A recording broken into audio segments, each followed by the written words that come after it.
Bienvenue sur le podcast de l'aviation présenté par Frédéric Beniada, en partenariat avec IPK Prévoyance. Invité du podcast de l'aviation, Xavier Péquet, directeur chez Soprasteria, en charge notamment d'Aeroline, la branche aéronautique et défense du groupe Soprasteria. Bonjour Xavier Péquet. Bonjour Frédéric Beniada. On a tendance à vous considérer comme un institut de sondage. Soprasteria, c'est pas du tout ça.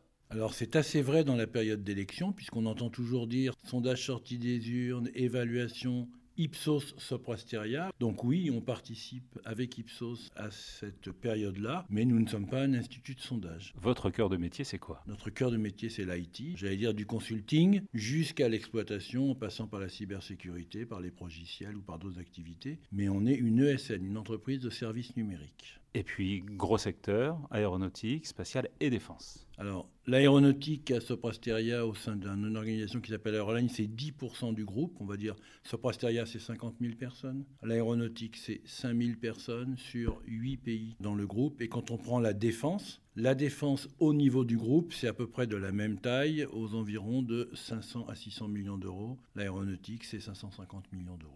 Que faites-vous dans le secteur précisément ? Alors quand on prend le secteur aéronautique, on fait du métier, on fait du développement d'applications, on fait du support aux applications, on fait de la cybersécurité et on fait de l'infrastructure, selon les clients. Et on va dire les grands industriels de l'aéronautique. Et on a ajouté aussi Naval Group en disant aéronautique, le nautique de l'aéro. Et Aerolines, c'est quoi au juste chez Soprasteria ? Il se trouve que Soprasteria est une société qui est présente dans le monde du secteur public, de la santé, de la banque, on va dire du tertiaire globalement, mais pas présente dans l'industrie, sauf dans une seule industrie qui est l'aéronautique. Il se trouve que depuis 20 ans, on a développé, d'abord chez Airbus, puis chez Dassault, Thales, Safran, une capacité transnationale pour accompagner les grands industriels européens de l'aéronautique. Aujourd'hui, c'est 10% du groupe, c'est 5 000 personnes. On va dire à peu près 4 000 en Europe, 1 000 en Inde. On est devenu le premier fournisseur avec Capgemini de ce monde-là.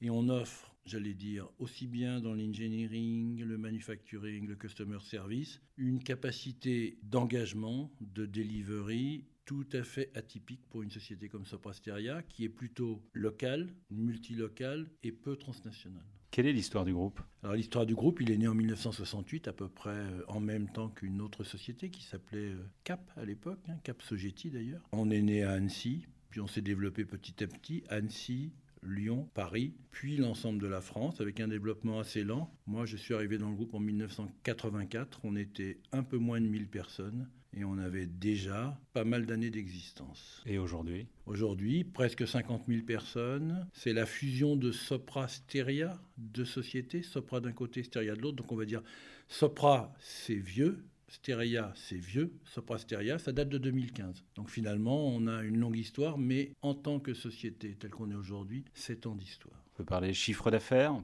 Chiffre d'affaires un peu moins de 5 milliards d'euros. Ce sera sans doute un peu plus de 5 milliards à la fin de l'année avec la croissance interne et un peu de croissance externe. Voilà les grands chiffres. Beaucoup de BU, de métiers et d'histoire, mais plutôt une société européenne avec des delivery centers en Inde. Et en même temps, c'est un groupe qui est relativement discret dans son développement. Il y a très longtemps, on nous appelait la belle cousine de province. Aujourd'hui, on peut dire qu'on a un gros moteur et un petit klaxon, c'est-à-dire qu'on considère que notre meilleure référence, ce sont nos clients. On a une stratégie client sur une centaine de clients en Europe, pas plus. On fait les 2/3 de notre chiffre d'affaires. Et ce qui compte pour nous, c'est la satisfaction de nos clients. Plutôt que de faire du marketing, de la communication, à part les épisodes où on se fait connaître autour des sondages. Pourquoi une telle diversité de métiers ? Une diversité de métiers parce que finalement on est une entreprise qui fonctionne un peu à l'envers, de bas en haut, c'est-à-dire qu'il y a beaucoup d'intrapreneurs dans Soprasteria et quand on a quelqu'un qui sait développer le business à Lyon où on a un tissu plutôt PME industriel, on se développe sur ce terrain-là. Et si on a un manager un peu moins bon dans une autre géographie, on va moins se développer. Donc finalement, la diversité, elle vient du fait qu'on est très proche de nos clients, très proche de nos géographies. On sait très bien que nos géographies sont diverses, les métiers sont divers, et donc on est la représentation de la diversité de la société, ni plus ni moins. On va revenir à l'aéronautique et la défense. La crise sanitaire a changé quoi ? L'aéronautique et la défense, ça a un peu deux comportements différents, puisque l'aéronautique, ça a freiné très violemment pour nous. En gros, on a perdu 30% de notre chiffre d'affaires en 2 mois. sur l'aéronautique, qu'on a largement retrouvé aujourd'hui, puisqu'on est revenu au même niveau d'activité. Et sur la défense, nous n'avons rien perdu en termes de chiffre d'affaires, puisque finalement l'activité a continué à peu près au même niveau. Donc quand on fait le bilan, on a souffert pendant 2 ans, mais nos clients, on a plutôt été proche d'eux, on a plutôt su télétravailler, on a plutôt su ne pas faire de rupture, et donc on a retrouvé quasiment en 1 an notre volume d'activité avant crise. Vous êtes implanté dans toute l'Europe. Qui sont vos clients, Xavier Péquet ? Nos grands clients, si on prend l'aéronautique, donc l'organisation Aeroline dont je m'occupe directement, c'est Airbus, mais les différents Airbus, Airbus Civil Aircraft, Airbus Défense Space, Airbus Hélicoptère, mais c'est Dassault Aviation, Thales, Safran, Ariane. Et puis évidemment, je ne vais pas oublier Naval Group qui pour nous est un client clé. Et quand on va à l'étranger, on va trouver Rolls-Royce, on va trouver d'autres clients du monde aéronautique comme Lufthansa. Et puis on est en train d'ouvrir Leonardo en Italie. Et puis également une partie ATM, contrôle.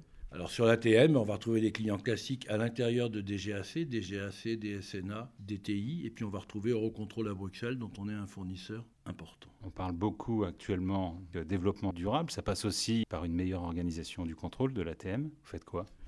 Pour eux, on est sur les futurs programmes, en particulier tout ce qui concerne... Alors, on n'est pas sur les grands programmes CoFlight ou autres qui sont gérés par des grands industriels. Par contre, on fait avec eux tout ce qui peut être optimisé, comme les trajectoires, les nouvelles routes, le free flight, tout ce qui permet de contribuer finalement à une meilleure optimisation des routes du en-vol, on va dire. Et justement, où en est-on aujourd'hui en matière d'optimisation des routes aériennes ? Moi, je pense Eurocontrol fait un super travail, puisqu'on l'a vu dans la capacité de résilience à la crise du Covid et à la crise ukrainienne, puisque quand même, il a fallu rerouter le trafic en pas longtemps. Et on voit bien qu'en gestion de crise, Eurocontrol est extrêmement performant. En amélioration durable, ils sont aussi performants. Est-ce qu'on est vraiment au bout du cycle ? Non. Et en particulier, parce que je pense que ce sont des organisations informatiques critiques qui doivent évoluer tout en continuant à fonctionner. C'est exactement comme si on faisait décoller un avion et on décidait de changer de réacteur pendant le vol. Vous imaginez que c'est assez compliqué. Eurocontrol doit être capable de faire ça, mais on pourrait dire la même chose de la DGAC. Il faut optimiser les systèmes, mais pendant qu'on roule. Alors si vous voulez un exemple, prenez votre voiture, démarrez, roulez sur l'autoroute et décidez de changer une roue. Et on en reparle, vous allez voir que ça demande de l'organisation. Et une des contraintes du contrôle aérien, c'est justement cette notion, il faut s'améliorer tout en garantissant toutes les minutes, toutes les heures, tous les jours, la sécurité aérienne, de gens qui décollent de chez vous, qui atterrissent chez vous, mais surtout qui passent au-dessus de vous. Et donc ça reste compliqué. Donc on va dire que l'amélioration du trafic aérien, du contrôle aérien est vraiment en route. Néanmoins, ça prendra quand même encore pas mal de temps. On sait où on va aujourd'hui, justement, en matière d'aviation décarbonée ? Alors, est-ce qu'on sait où on va ? On a entendu Guillaume Faury s'exprimer, l'hydrogène, en tout cas à long terme.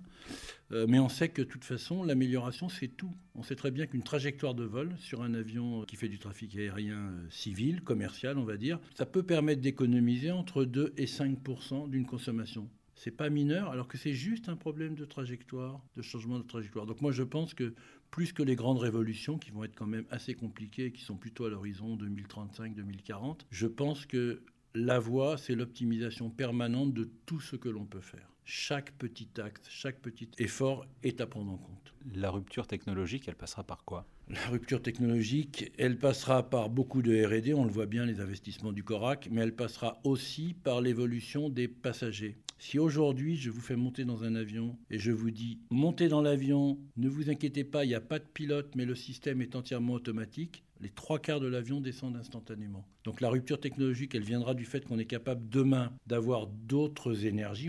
C'est vrai qu'on parle de l'hydrogène, liquide, gazeux, on n'en sait rien, etc. Je ne pense pas que l'électricité sera une capacité pour l'aviation commerciale, mais elle passe aussi par le changement de culture pour nous. Être capable de monter dans un avion qui a moins de pilotes, qui est plus automatique, est-ce qu'on en sera capable ? Personnellement, je ne sais pas, mais je pense que nos enfants devraient le faire. Est-ce que nous, on le fera ? Je ne crois pas. Aujourd'hui, c'est un problème d'acceptabilité sociétale ? Je pense que oui, c'est un problème d'acceptabilité sociétale, que d'imaginer qu'on volera dans des avions qui n'auront pas les mêmes formes, pas les mêmes tailles, peut-être plus petits, peut-être plus automatiques. Est-ce qu'on est prêt à ça ? Je ne suis pas sûr que nous soyons prêts à ça. Alors, est-ce que les constructeurs sont capables de le faire ? Je pense qu'ils sont capables d'accélérer. Mais est-ce que le produit sera acheté, vendu et exploité avec le niveau de safety qui convienne ? J'en suis moins sûr.